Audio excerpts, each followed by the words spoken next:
Okay, let's see. Another Morgana mid, eh? Let me see exactly how much this person has improved or what they can do last time. Maybe there's mistakes in this video that can be pointed out that are a repeat of history or improvement from last time. Maybe this person farms more. Maybe the matchup is different. Maybe other situational factors come in that are taken into account.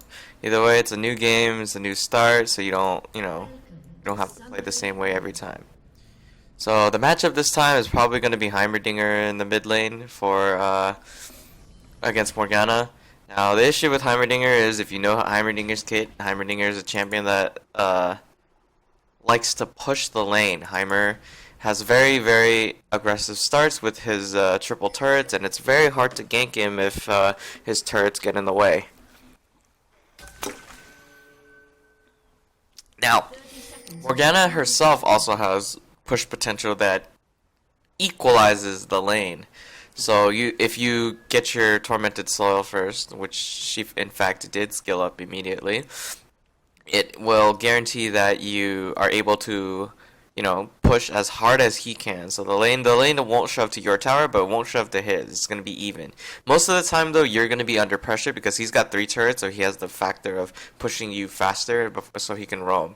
Now Heimer does take exhaust, so if he ever gets ganked or something, he's gonna be able to defend himself. But against this team comp, exhaust wouldn't be ideal.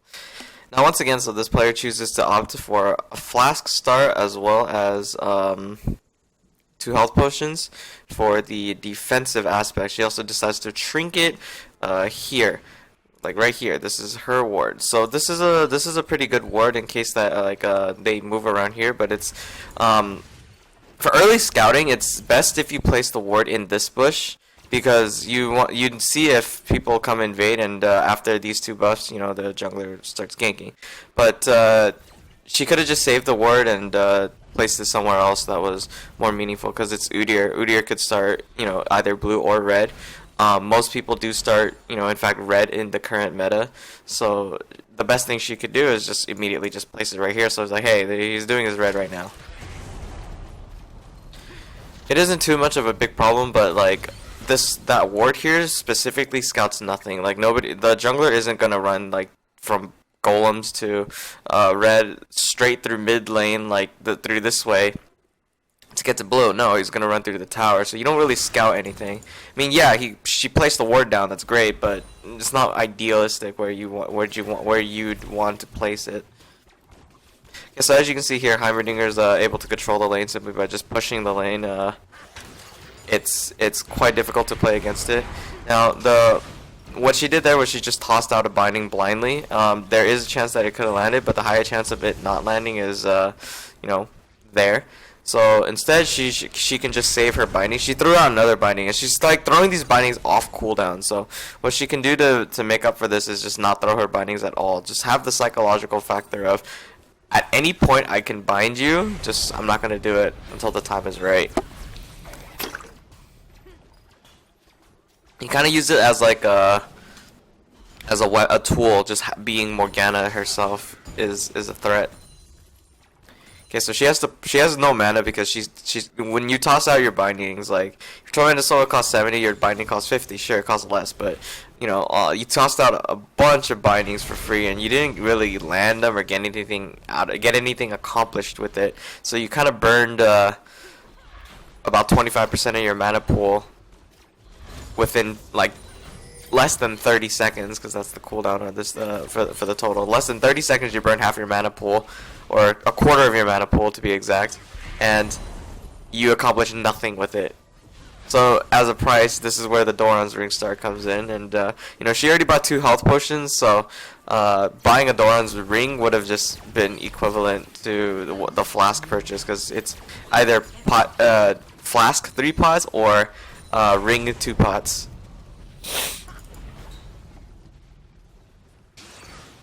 Laning phase is really standard. Just be precise on your last hits, and here's where she could use her binding to last hit. It's okay to use your binding to last hit your CS, especially if it's something like a cannon minion or a melee minion. Mage minion, not too much, but if it's the only minions left, then yeah, go for it. But mostly just aim to last hit with your auto attacks, and if you can't and you have to use an ability, use an ability. It's okay to spend some mana to last it. Gold is gold.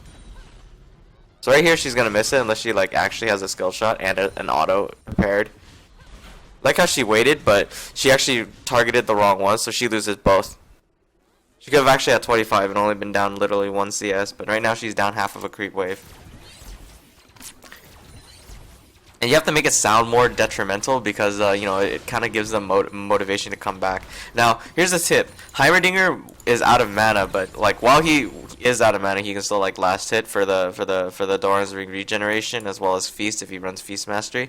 But when he's out of mana, he's prone to ganks because he can't use his bomb to stun his opponents.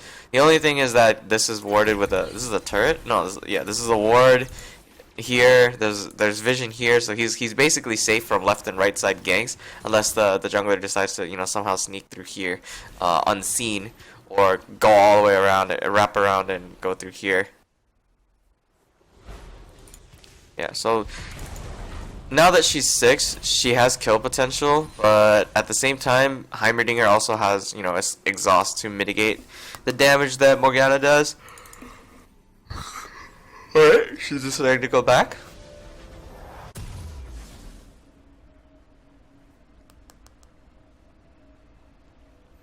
Alright, let's see what she purchases. Alright, she buys 2 Doran's rings and a boot. Now,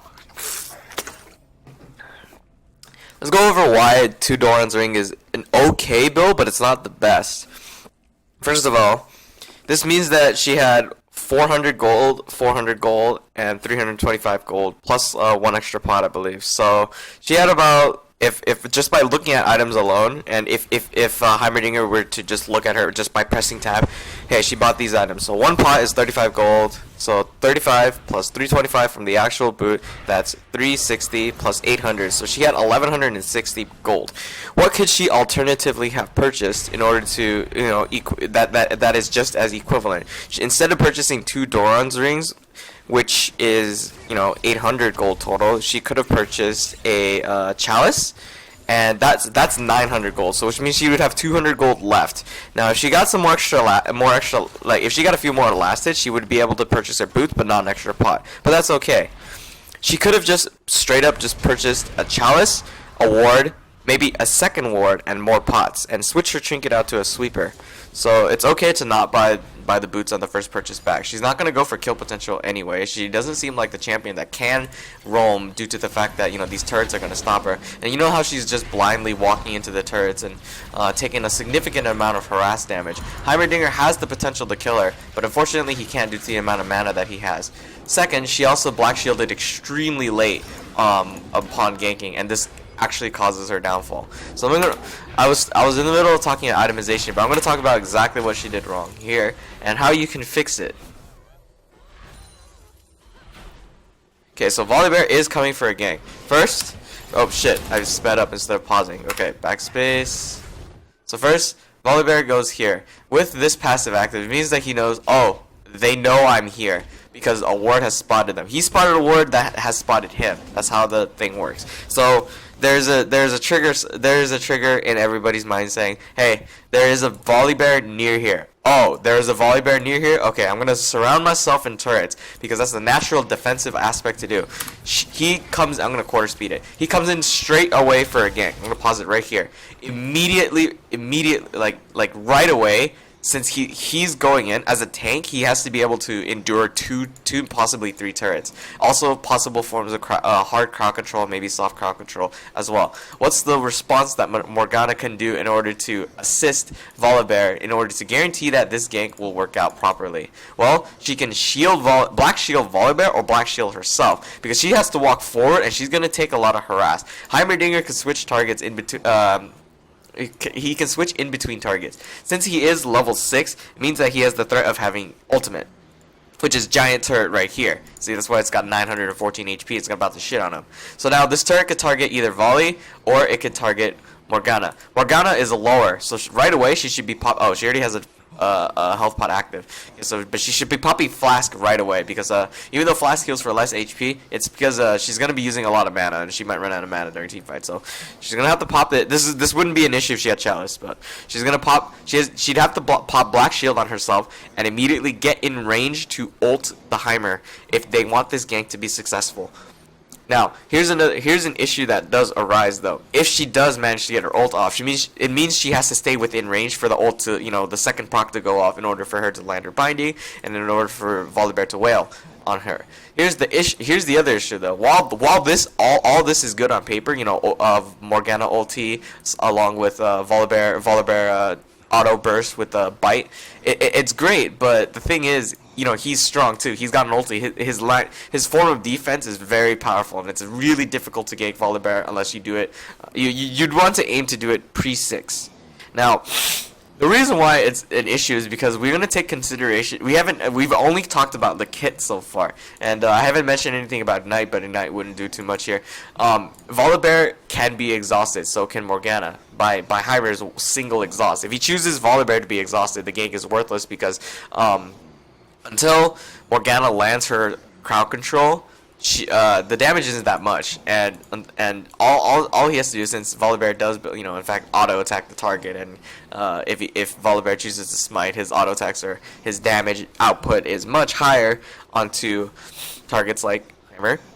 It's gonna be more effective if you exhaust Volibear, because not only is he fast, but if you slow him down, it makes it so you can just walk. It takes him longer to travel to you, to fling you or damage you. So that means you could just walk back here as Heimer, and this would put you into a position in which all three turrets plus your fourth turret could shoot on Volibear. So I'm gonna play the clip. So he's gonna walk in. He's gonna activate the slow. Heimerdinger chooses to walk back this way in fear of Morgana, throwing out her binding or activating ult. That's okay. Diagonally would have been the most optimal positioning. No matter what, right now she cannot land her binding. She has to walk past it because this is in the way. There's no way she can toss it out because the hitbox is not big enough to. Let me see.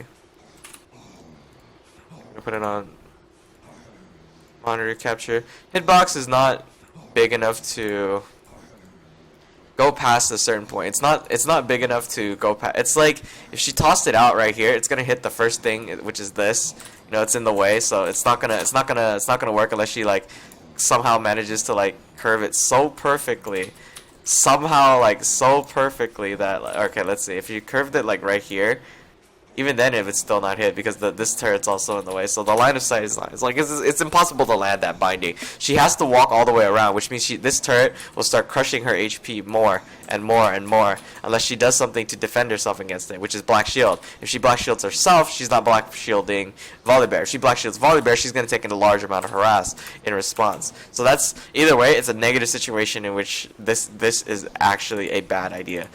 At this point, it's already too late to disengage because Volibear has spent too much time getting too close, and this gank has to happen, and it's already going to go downhill as we've already clearly seen. But let's just see how it plays out. So fling goes off. So now positioning is different. There's still turrets and more minions in the way, so this is going to be a lot harder for her to still land the binding. Oh Jesus. Okay, let me turn on my on-screen keyboard to fix the positioning.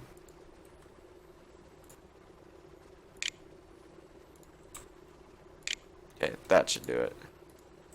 Now, back to here. Tab A, whoops. And then, okay, it's recording. So, play. So now we're gonna just keep playing it. Okay, so now Volibear is disengaging, in fact. As the turret's target or are about to fully use the full power of the cannon to shoot him. They're just shooting. Now, she Black Shields really late. At this point, there's no point in Black Shielding because Volibear has completely disengaged and there is no point in him coming back to gank. So it's better if you just hold on to the Black Shield. But then, well, okay, I didn't consider the fact that this thing turned and shot Morgana, so Black Shielding herself would have been the better option, actually. Pew! Kaboom! It's gonna do a lot of damage. Oh, now the full power shot comes in. Boom! Rips apart her HP. She has to leave right now. Great, she landed the binding, but it's not the time to fight, so she has to back. And right here, I would have flashed it in terms of defensive, but she chooses to commit, and she doesn't know that. Oh well, the turret has changed aggro, and because she chooses to commit, she's still gonna walk to Volibear like, "Hey, Volibear, help me, please. We got this, right? We got this. No, yes, no." And oh, she decides to not only proc her stun, but she also flashes the wrong way. She actually should have just went over the wall for guaranteed safety. So now she's lost a critical summoner. Then what happens is she pays with it with her life.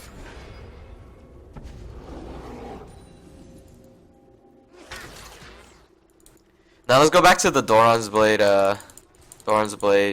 or Doran's Ring compared with a Chalice. Chalice allows her to reach her Athene's Unholy Grail, which in this case is a pretty good item due to the amount of magic like sheer magic damage that they have. You know, the magic resist that Athene's Unholy Grail provides is very helpful. In terms of healing, they only have Alistar as an AoE heal, and it's very, very small. While it is small, it's still a heal, but it's not enough incentive to build Morella Namicon.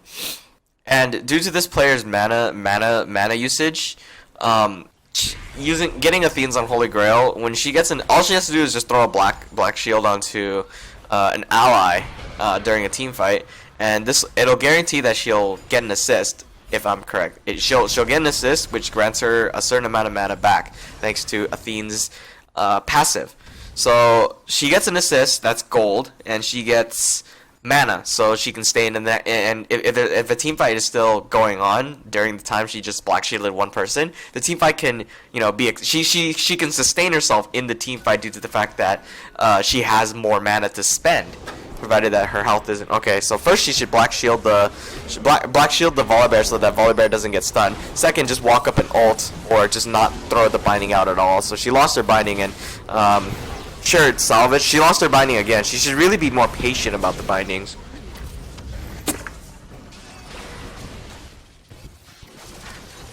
In this situation, she needs to ult.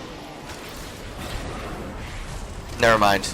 They already caught him. They just have to commit more, and that means they have to dive through more turrets. That's my only concern. This dragon is a fine option if the team were there. It's kind of difficult for them to do it as 2. At least in my opinion, I wouldn't do it as 2.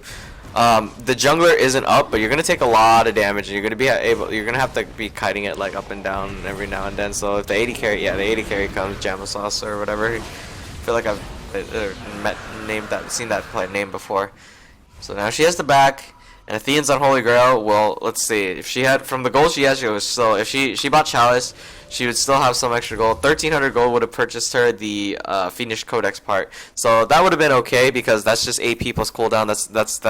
That's pretty much solid. The only benefits that I can see from a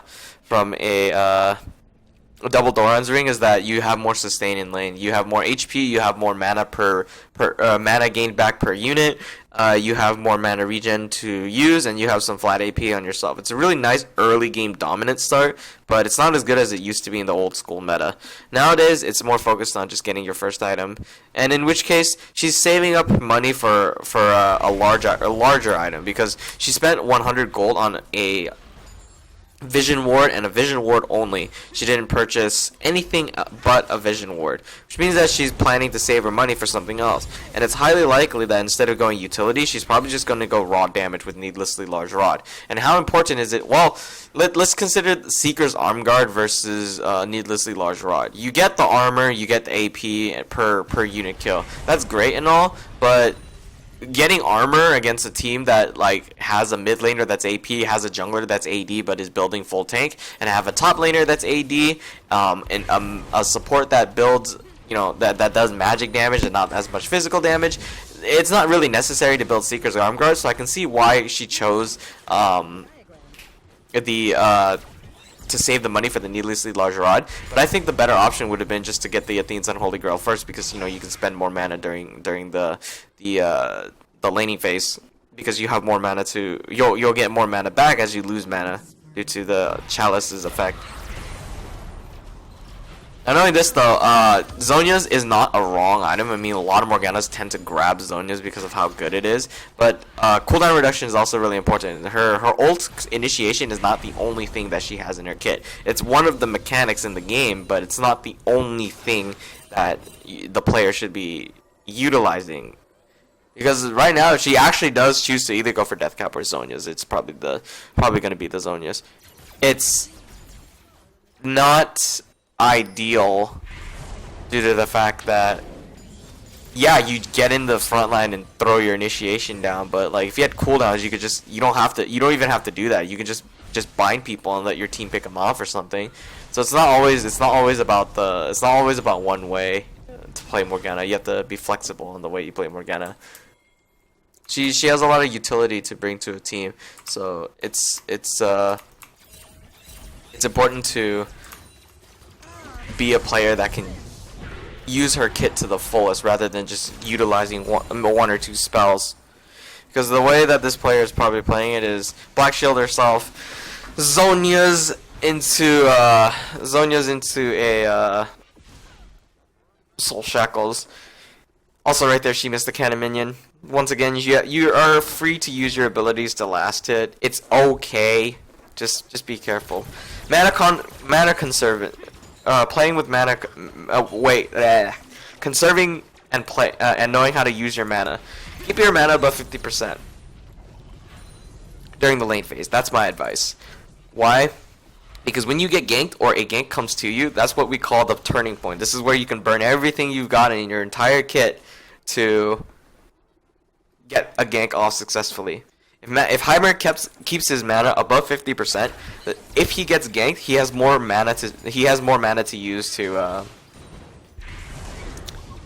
escape the situation or counterplay the situation. If he had mana during the time that Volibear ganked him, he probably would have gotten a double kill, because if he landed the concussive grenade or the grenade onto either Volley or Morgana and just single target focused them with all his spells, he would have won. Just like one straight up delete one person, then Udyr comes from the side and kills and they kill Volibear. So if they targeted Volibear, then Morgana just has to be. But it's all in hindsight though, so it's like these kind of situations like could have happened just if he had mana, but they didn't happen. So this is the part in which, you know, she has to stay in the lane and just respond to Heimerdinger's aggression. Okay, great binding. This is really interesting. Oh my gosh.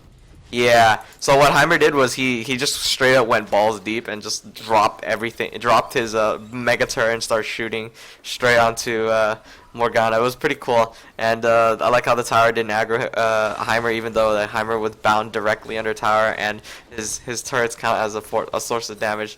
And even after Black Shielding, which she did correctly, she should have popped more flash stacks too. But even after Black Shielding, she took a load of damage. And Heimerdinger is doing his job. Basically, Heimerdinger is just shoving the lane. And that's all he needs to do. By simply shoving the lane, it's already pressure. He's gotten global gold for the team. Like, yeah, they're down 2 kills, but they're up an entire global objective. So her team is stable in gold. Top lane is 30 CS, 30 creep waves up. Or 30 CS up, which is almost 5 minutes of extra farming on him, plus the tower. So that's a grand total of 600. Yeah, 600 gold. You can see the difference. Junglers are even in gold, even though their farms and kills are roughly the same. Very interesting, because Udyr dying 3 times is it's gonna set him behind. He's not gonna be able to farm as many camps if he's set farther if he's dead. Heimerdinger's is just naturally ahead. Okay, gank goes off. She bound. I'll have to watch that again. Okay, 3-man Soul Shackles. That's great, but you need to move in between, because she kind of just stood there. Okay, good play from Gragas.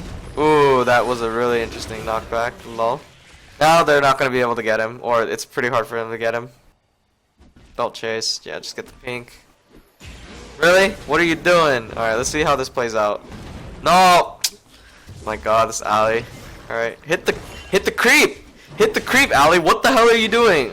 He needs the HP. Wow, he's not even utilizing. Whatever. I can't believe that's a kill on. So pathetic. Alright, let me go back. Okay, gonna go on Morgana. What could have been done here? Back. First, really? Okay, so that's why she probably her cooldown things on cooldown. You don't want to throw a hard CC like that. Like you're ganking bottom. Why in the world would you bind a Scuttle Crab? It's not that important. It's not so important that you have to waste hard CC on it. Okay, let's get this gank over with. Okay, so black shielding the Heimerdinger so that he can't be CC'd by anything. In the case that they have a stun, in the case that they have a slow, in case that they have a, I don't know, a silence or something like that. He's completely prevented from being hard CC. Binding goes wide actually. She missed the binding. She play it in slow motion and like zoom in too. Wait, no, that's not slow motion.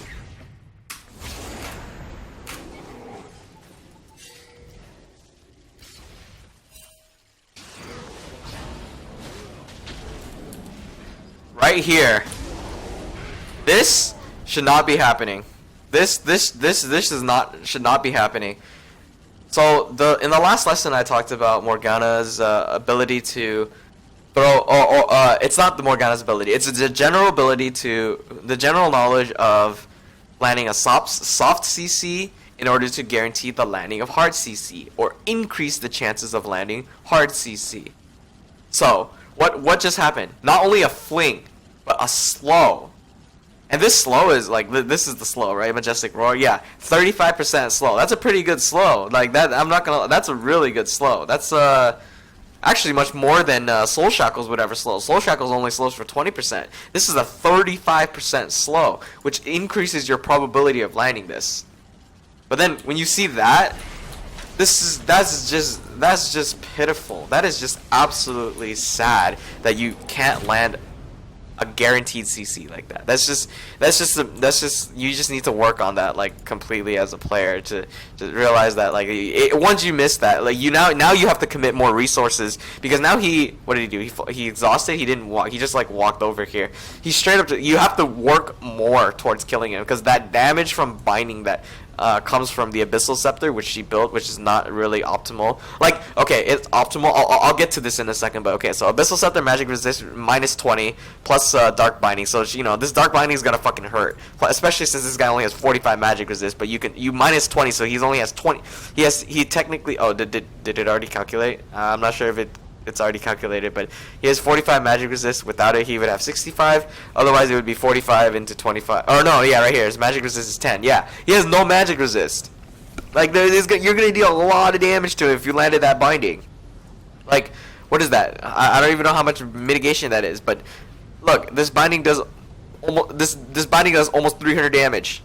So that's three little bars right here that could have gone away, and he would have had 2 bars. All he had to do is just 1, 2, 3 more autos. Because if he's standing still, you get this Volibear could just wail on him for free. This Morgana could just auto him. He's sitting on Tormented Soil for free. All that comes down to just landing 1 binding. Not only that, but once you kill him, right? It means that you guys have more HP to spend, because now you're gonna have to use more resources. You're gonna have to use more autos. You're gonna have to right click him more. You're gonna have to commit that few extra seconds to get his remaining 500 roughly HP down to 0. So which means that because of this, you don't get to deal that extra amount of damage onto these guys. You're not helping your allies because you missed that binding. That 1 binding actually fucked you over. Now let's see.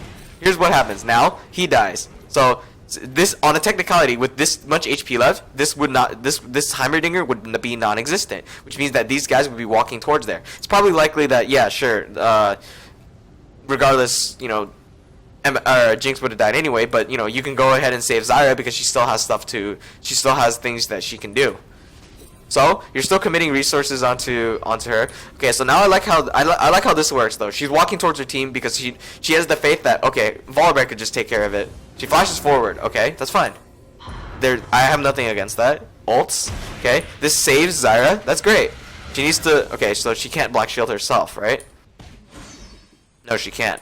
This thing 90-second cooldown. Okay, so she has no choice but to sit here. But she doesn't. Actually, okay, she doesn't have to sit here. She just has to move up.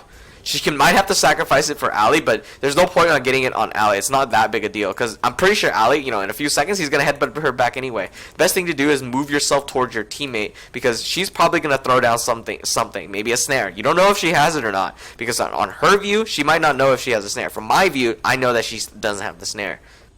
But she doesn't know that. Morgana does not know if Zyra has snare or not. But you have to take the chance. You have to take the chance that okay, maybe she has snare. Maybe she can snare them so that I can escape. Because he just switched to tiger stance, that means he can't switch to bear stance. So she has all the right to quickly move over here, or just like try her best to move over here to the best of her ability. But instead, she opts to stand still. And auto. Yeah, she gets a kill. That's great. But okay, so now they're stunned. Fight goes forward, and she's gonna die simply because bop. Yeah, she should have just moved up in general. I didn't think she would just stand still right there. It's really awkward. Ugh, so many things. Okay, so we already know how this went down. It's pretty frustrating that Gragas and Ali couldn't kill this volley. It's kind of pitiful on blue team's part. It's really pitiful. Volley didn't even play that significantly well. It's just that their mistakes were so pathetic. I mean, all you have to do is hit a minion that guarantees a heal. Okay, Heimerdinger TP's in. He's got a lot of turrets. He's gonna try to attack the try to wreck them while there. If he had a Zhonya's Hourglass, none of this would have mattered. Okay, so Morgana is slowly making her way. Okay, so she pushes mid lane, I guess. It's good to push out your lane because you know Heimerdinger. Because like if you don't respond, like they don't really need her to come. They can handle it on her own. She had faith in her team. You know, she just came there to just like steal a kill off of the already, you know, decent. Like you just feed the AD carry your utility. It's okay. I mean, you could have just spent all this time. Like, look, you just came down through a Q and warded maybe once right here with your fucking trinket and left. Instead, the best thing to do is just keep shoving mid in order to respond.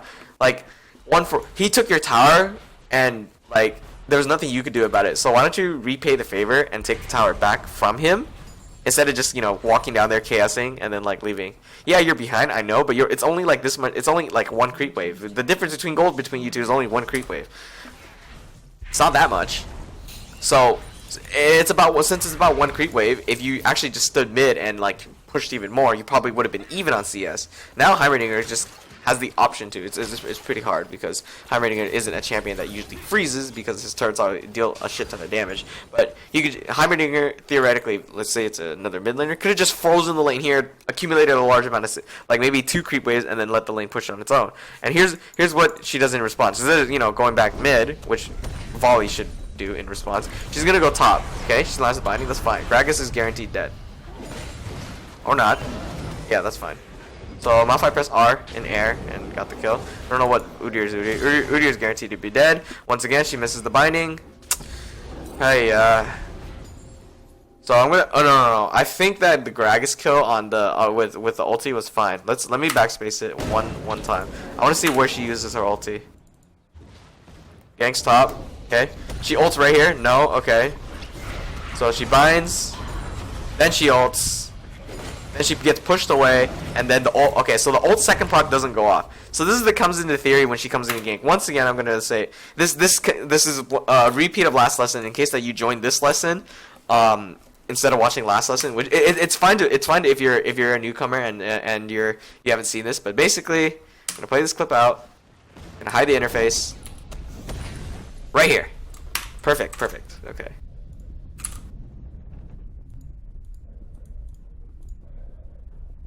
So, in this range,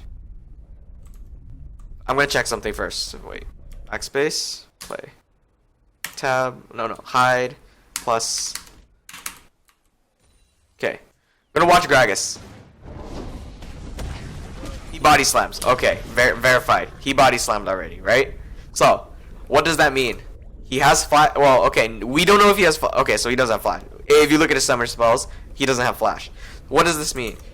Body slam is down. So body slam is down. That means his gap closing ability is gone. The player does not take flash. So he has his secondary escape. So if he body slammed, like let's say he body slammed this way, then flash this way. So that guarantees flash this way, right? So he's all the way over here, which means that, you know, Morgana binding would have to come like right there in order to land. So oh shit, fuck. Okay, so let me repeat this. Body slam is down. Flash does not exist. If this player had flash, you would E here and flash right about here, like around roughly here, which means Morgana Binding would have to go down there in order to guarantee that CC is okay, in order for the gank to be successful. Since Body Slam we know is down and this player has no flash, this means that there is absolutely no way this player can fuck up this gank. So how can we guarantee that we can kill this with as minimal as little resources as possible? Yeah, I can bind, but here's the thing. You see this guy right here? Oh shit. You see this little dude right here? You can barely see him right under the mana bar, but it's a minion. So that's not gonna work out, is it? If I throw a binding right now, I'm gonna miss it. So what can I do? What can I do as Morgana in order to get this gank going? Get this gank off? Well, if I ult, which was Soul Shackles right onto her, the range of the ult is, you know, pretty large. So Soul Shackles, right? So I Soul Shackles Gragas. This means that he's slowed, and within a certain amount of time, he's gonna be stunned. Because he's slowed by 20%, because you know I read it was 20%. It's a 20% slow, and he has no body slam. He has a choice.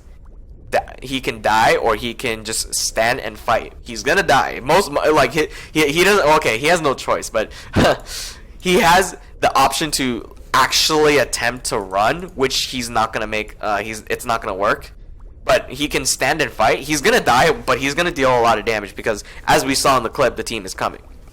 Anyway, the whole point of this gank is to expend as minimal resources as possible in order to kill. And resources, I don't mean by just summoner spells like F and D, you know, flash and ignite, but I also mean in terms of utility, as in ults, bindings, etc., and you know, hard CC like his.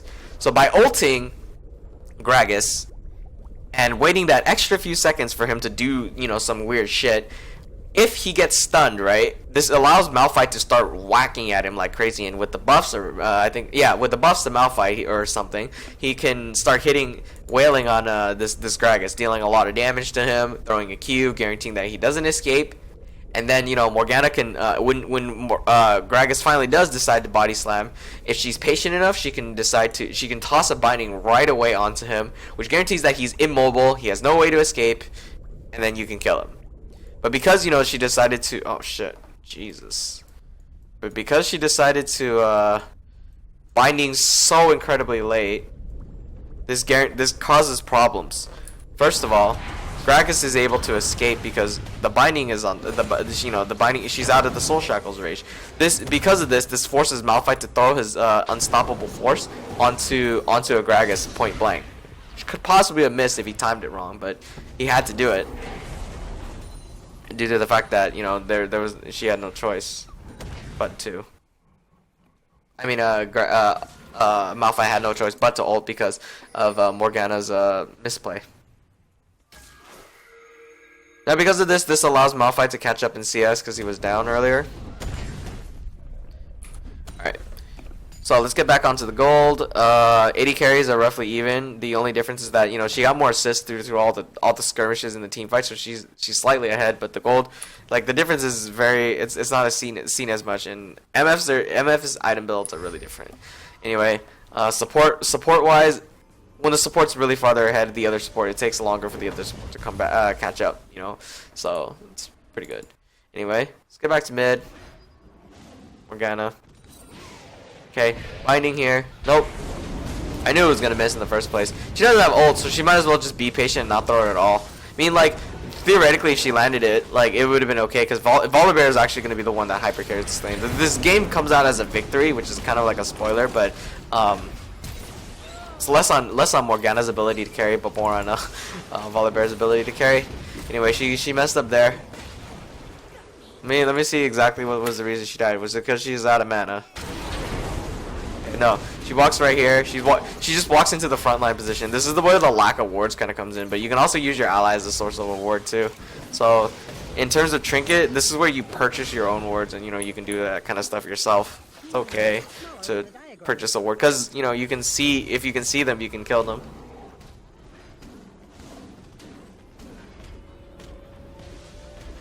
Itemization, she's probably going for Zhonya's right now. Bissell Scepter isn't a bad item, but it's better to come for Athene's because it's more utility based. Athene's not only provides cooldown reduction, but it also provides mana, like mana regeneration. It provides magic resistance. It basically gives you mana, so you can spend more spells. You can use more spells, not spend more spells. You can use more spells to screw over your opponents with more bindings. Literally more bindings, because you have more mana and you have more cooldown, higher cooldown cap. You are able to use more spells, and you know that forces your opponents to play differently, because shit, binding coming, shit, that's how they react to it. They have to keep constantly responding to your constantly thrown out bindings, because in this level, yeah, throwing out the binding, it's better to guarantee that the binding lands than just throwing out bindings aimlessly and praying to the merciless heavens god that you landed one. Like, there's the difference, because you know the skill shot war, it comes best with poke champions. This kind of works when you're sieging, because you know there's more people, so there's more targets to hit.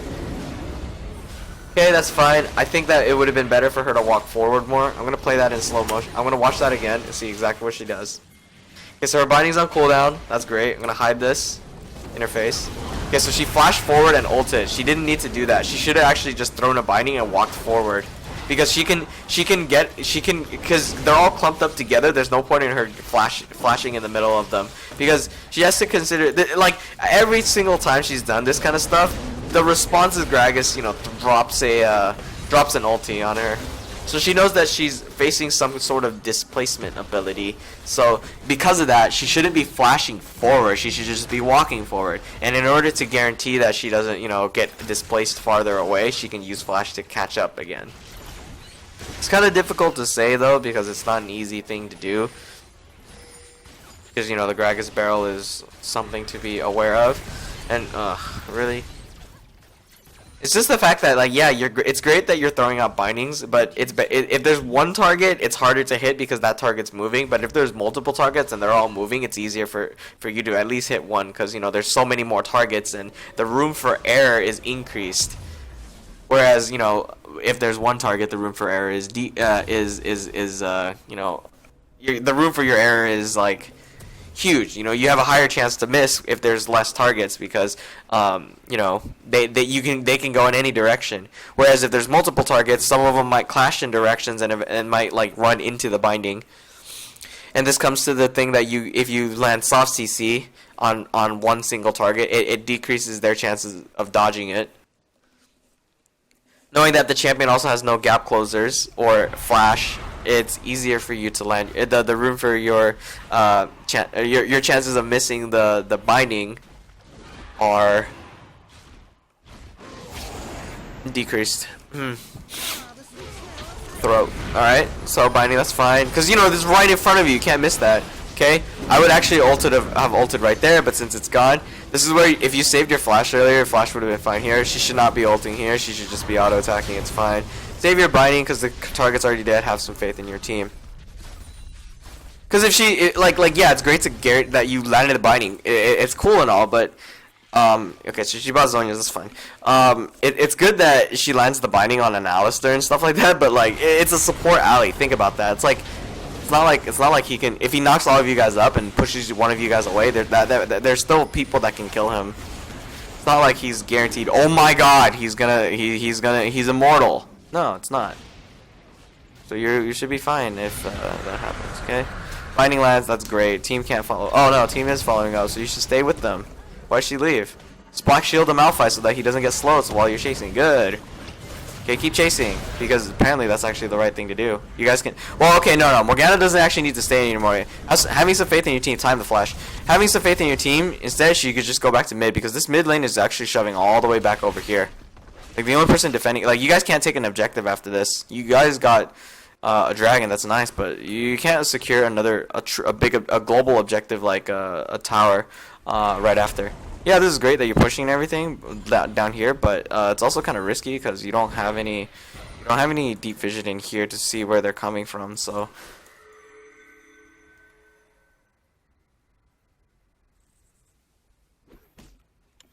next item on her list would have been probably Death Cap. I would build Death Cap at least. If not Death Cap, more utility would work. Void Staff is fine. or since this is the previous patch, Ludens, because Ludens, you have more move speed to catch up to your opponents. If they're slow and you're fast, you basically kind of win that war.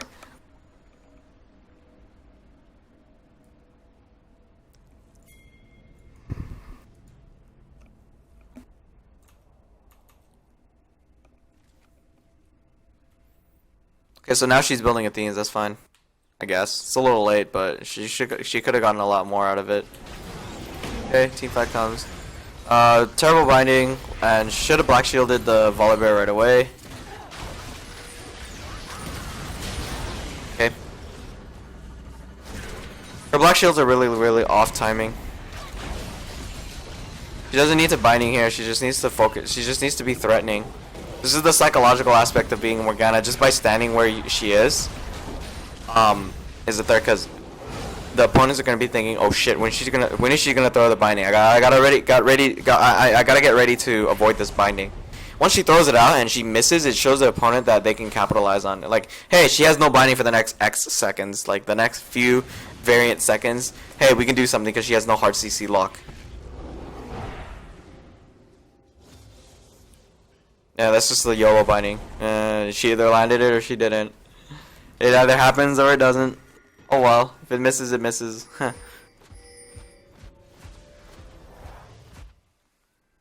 Bad idea to do it without a sweeper. Yeah, you have no sweepers on your team once again. Okay, triple ulti, that's fine. Why'd she flash up? Have no clue. She's out of mana. Athene's Unholy Girl would not have would have prevented this. Well, it wouldn't have prevented it, but she would have 12% more mana, which is technically like 120.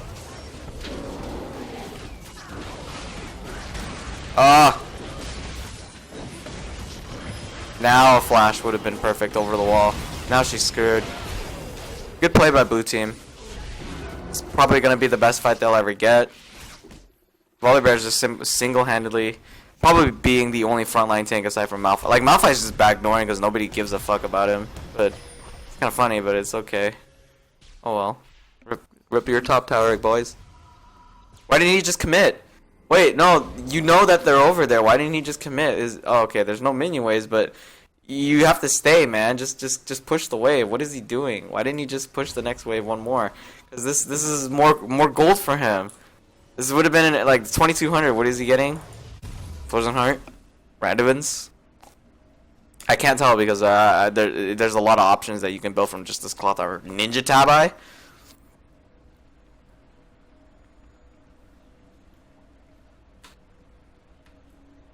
Oh my god.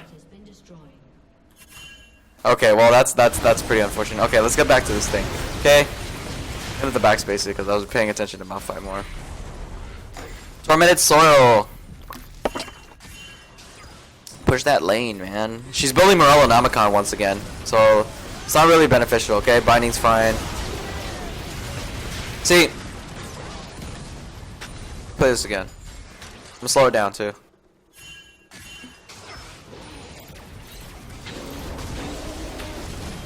Okay, they're snared. This is a hard CC that happens to have landed. So the chances of her missing this binding are pretty low if she shoots it straight at the target that's not moving. Second, more hard CC. First of all, before this binding land, she also dropped the Zyra drops the ulti. Great play by Zyra overall. And Malphite bought Ninja Tabi, by the way. So if you guys are still wondering, so after they get bound, they're gonna get knocked up. So that means they're still immovable. They're still not moving. So you go on them further. This is where, okay, displaced. Now that if you keep track of timers, right? Gragas has no ult, which means that if you actually do get a flash ulti up, it's okay. She should black shield some. She didn't black shield herself at all. So this is a problem not only for, this is actually a problem for the entire team that she chose not to black shield. I'm gonna backspace and I'll explain why. So first of all, let's say she black shields okay, 14-second cooldown. She black shields Volibear.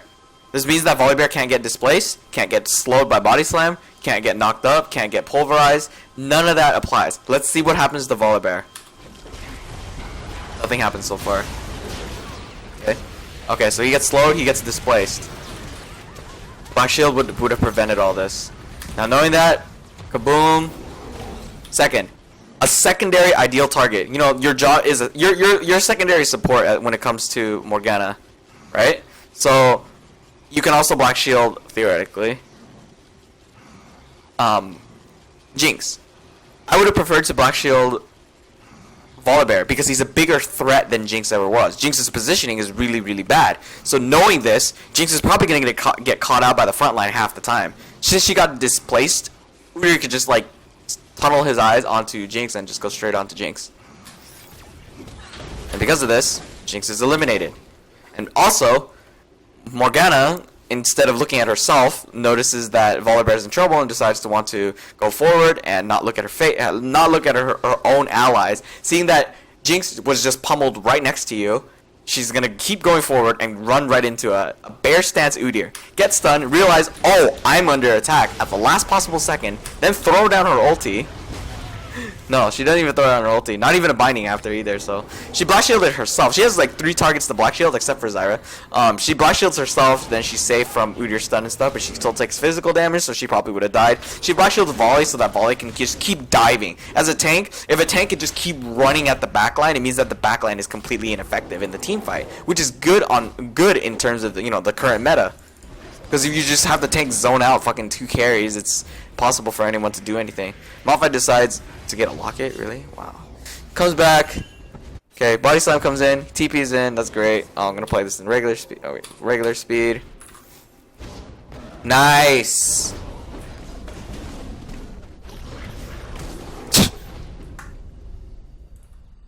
He can turn this. They have, like, no stats.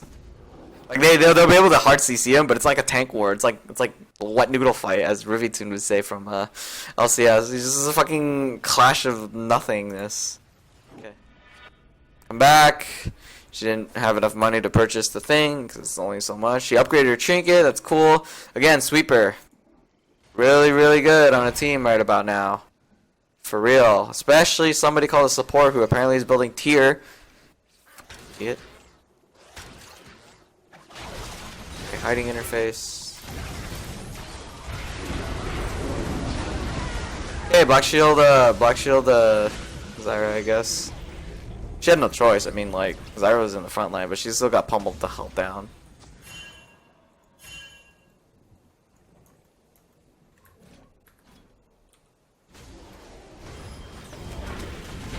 Okay. Oh my god.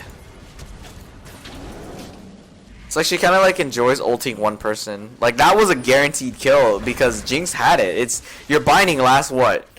3 seconds, right? Yeah, 3 full seconds. This gives like 2 seconds for Jinx to walk up and start wailing on the person. All you have to do is just wait a couple seconds, maybe body block, and if you have enough cooldown, toss your next binding. Ali doesn't have any escapes. Maybe he'd have to burn flash, right? If he burns flash, that's a critical initiation spell because Ali's can initiate. Gone. So because of that, if you flash or if you burn your ulti, you could have just used your ulti on these 2 people that survived because that would have guaranteed that they would have been locked down and they would face the wrath of Volibear plus another binding plus another tormented soil and potentially die. You get an ace and then you can siege this tower for free. But instead she opts to use one single fucking ulti for a support who is 2 and 6 or 2 and 5 at the time before he died again. Not worth that much gold for the ulti. Good binding. Really?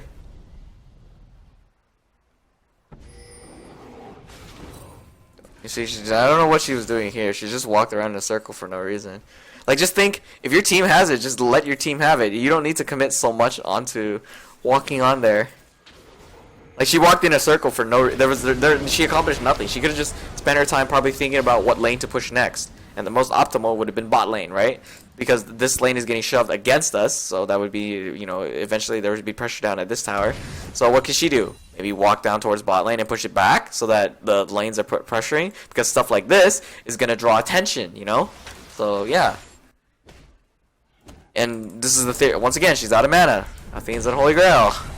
Emphasizing the fact that it's a pretty good item in this situation, with top and mid being AP heavy, as well as this champion dealing magic damage, some magic damage. The fact that you're going to be spending a lot of mana defending yourself because there's so much magic damage, you're going to have to use Black Shield more. So because you're using Black Shield more, you're going to need to spend more mana. Her Black Shield's also level or very low level because as a mid Morgana you don't max it first. You don't max it second, you max it third. So despite it being a small shield, more AP you have, the bigger the shield itself. So right here she would want to shield Volibear. Volibear gets displaced. Now the best thing to do is to shield shield Jinx. She decides to go forward. She decides to Zhonya. She decides to use the kit. The only thing that she knows how to do on Morgana is the initiation stuff, and afterwards she's pretty much inexperienced when it comes to playing Morgana. So she's gonna get 1v1 by a support. Never mind, she's not. She's gonna live. Ali's decided not to chase. Team fight's gonna go in your guys' favor. Hammerigu's dead, and this is where the team fight is dead. This is where they can end the game.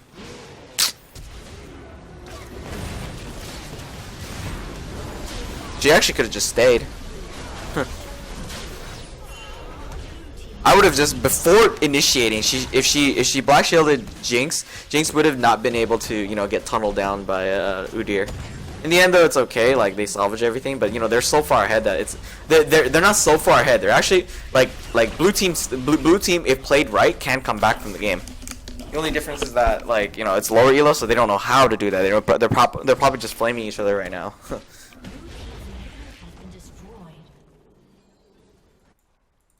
Best thing to do is definitely shove mid, because because top is too far for her to shove. So I would have waited. So this tormented soil placement, I would have waited to just place it in an area where you can hit more than just 3, maybe 4 or 5 at the same time. It helps push faster. With all this pressure, now they have to respond to mid. They have to respond to top. They also have to respond to huge inhibitorless bottom.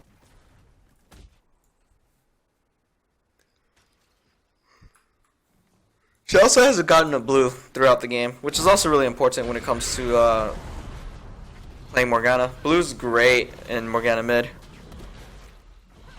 Just allows you to push more. Okay.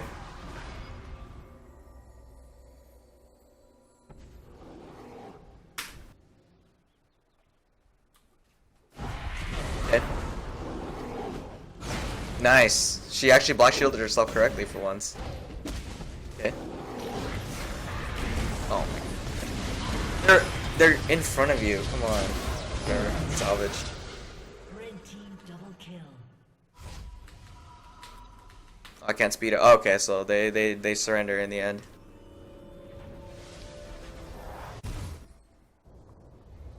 I guess that's about all I can cover for this specific VOD of Morgana. It's just more about laning. Aside from laning, it's also about the itemization choice she chose and landing her hard CC. I can't stress enough how important it is to land certain elements of CC. So thanks for watching this VOD review coaching session of Morgana.